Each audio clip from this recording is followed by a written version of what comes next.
unprecedented, never before seen, unparalleled, distinct, unusual. These are the words we use to describe the coronavirus. SARS, CoV-2, coronavirus, COVID-19. Whatever word you choose to name it or call it, we all know what it is. Corona. One of the most destructive viruses mankind has ever seen before. Merriam-Webster defines it as a pandemic. What is a pandemic? An outbreak of disease that occurs over a wide geographic area and affects an exceptionally high proportion of the population. A pandemic outbreak of a disease. So what should we do? How do we defeat it? I say states should remain closed until there's either a vaccine or a cure for the coronavirus. And why? Because the CDC says that we have had 1,891,690 people affected with this coronavirus. 109,192 people have died from the coronavirus, with 29,034 cases as of yesterday,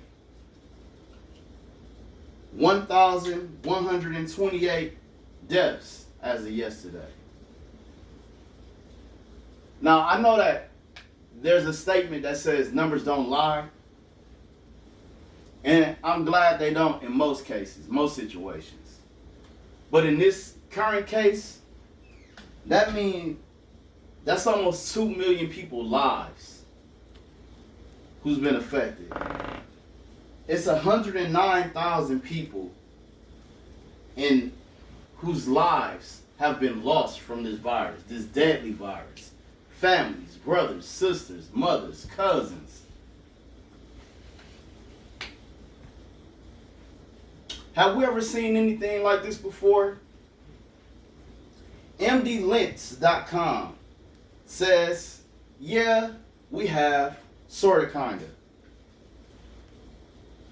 See, we've seen the Middle East respiratory syndrome virus, or MERS. It's a virus that's seen in the Middle East, more prominently in Saudi Arabia. It's a form of coronavirus, but it doesn't have nearly the death rate or the death toll. Only 1,000 people get affected with this virus yearly. We've seen HIV/AIDS. It's a virus. It's affected a million people, millions and millions of people. But with HIV and AIDS, there's treatments to it. We've seen Ebola. Ebola is a very bad virus. It affects people in Africa. It's in Africa mainly. And they also have a treatment to it. With AIDS and Ebola, you can take pills. And it can't take the virus away, but it can treat the virus. It can make the virus spread less and slow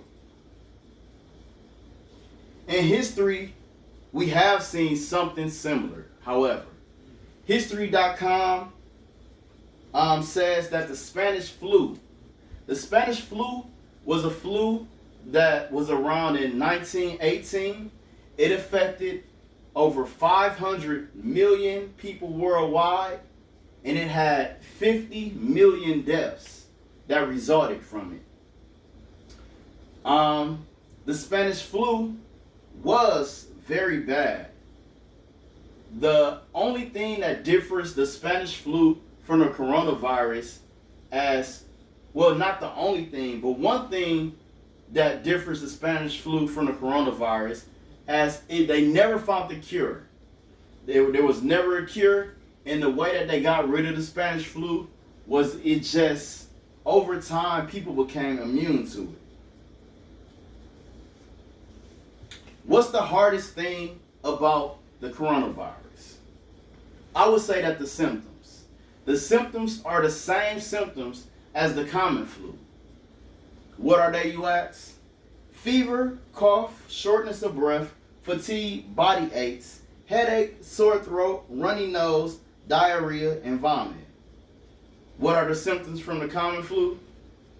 Fever, cough, shortness of breath, fatigue, body ache, headache, sore throat, runny nose, diarrhea, or vomiting. Are they the same? Yes, they're the same.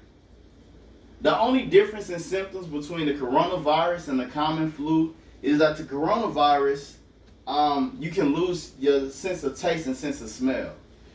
These, with one other thing, make it really hard to combat the coronavirus. The other thing that makes it hard to combat the coronavirus is that it can lay dormant in your body with no symptoms for a long amount of time. So why do I say we should stay in our homes? It's because we're fighting a virus that we've never seen before. We're facing a challenge that we've never had before. And I'm not the only person that feels this way. Hippocrates, the ancient Greek physician, said it like this: desperate times call for desperate measures. For extreme disease, extreme methods of cure are suitable.